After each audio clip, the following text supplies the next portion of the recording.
Hello, and welcome to my channel where I sculpt miniatures for tabletop gaming to give away free to a different viewer each time. This time I'm doing a sculpt for Reddit user brisingerblue.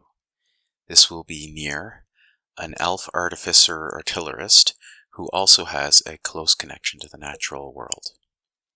I don't always start my armatures out with foil over the armature like this, but it can help sculpt the first layers more rigidly so that the back of the figure doesn't deform as I press on the front. brisingerblue requested that this mini be an elf with oak-colored skin. He's very well traveled, as in his leather clothes are very well traveled, and he wields a rapier and shield, or his arcane firearm, a pistol of some kind. Those are the details he gave me to work with, and I'll be making up some details of my own as I go, particularly with the style of his equipment, giving it a very naturey kind of look to it. For those curious, I'm using polymer clay for these sculpts. I usually use Vimo Professional or Sculpt Primo. The reason I prefer those two for this type of sculpt is that after baking they retain a little bit of flexibility, so they're not brittle and don't break as easily as some other materials do. When I started sculpting minis, I'd occasionally hear people say about polymer clays that you had to pretty much sculpt the entire figure, all the clay together as one piece, or else it wouldn't stick together. This really isn't the case at all. I mean, if I wanted to add one layer flat onto another smooth layer of already baked clay, then yeah, that wouldn't work very well. The top layer wouldn't stick, it wouldn't really grab onto the old layer, but there are ways around that. You can texture the bottom layer and give the fresh clay something to grab onto, or you can wrap the new layer around the baked layers, and this actually has some advantages in terms of durability. If a crack starts in one layer, it won't spread to the next, and when putting pressure on the figure, bending the arms or legs or torso, several thinner layers will hold up to that pressure and flex better than one single layer will. And this layering effect adds up as I get 2 or 3 layers of clay on each limb, torso, and head, and then add in other materials like paper, lacquer, and cotton. The whole composite comes together as something rather durable. So, contrary to some of the comments I heard as I was first selecting my materials, I would strongly advise any of you interested in sculpting that yes, you absolutely can create a sculpt out of polymer clay and bake it in separate stages. It absolutely can work very well.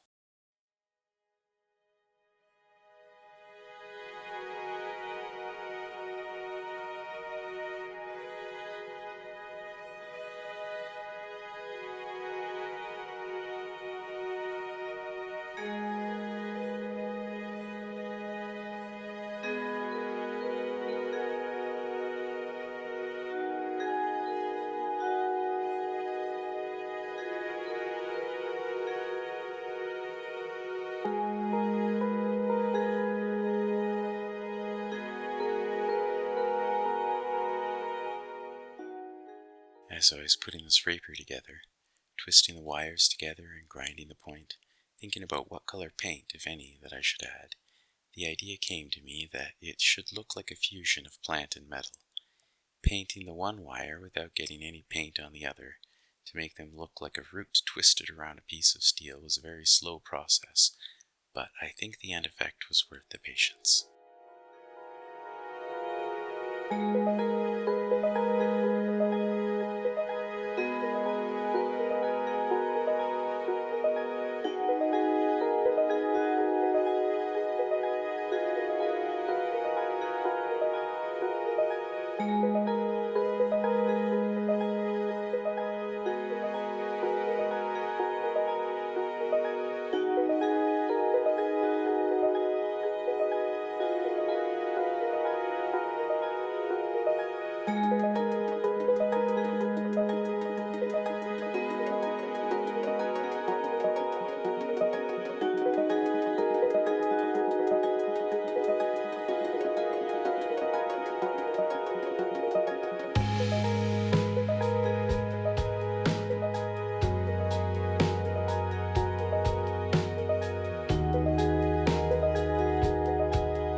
figured I needed something to round it out, something with a bit brighter color and to bring more shape to the back.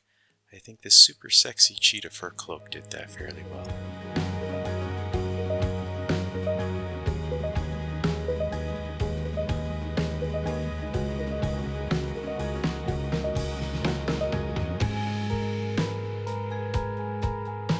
I hope you all, and especially brisingerblue, have enjoyed this sculpt. This will be mailed off to him for suggesting this character, just as I've done with all my other sculpts in the past on this channel. I hope to make many more sculpts and to share them with you here. If you'd like to see that too, please like and hit that subscribe button. Thank you.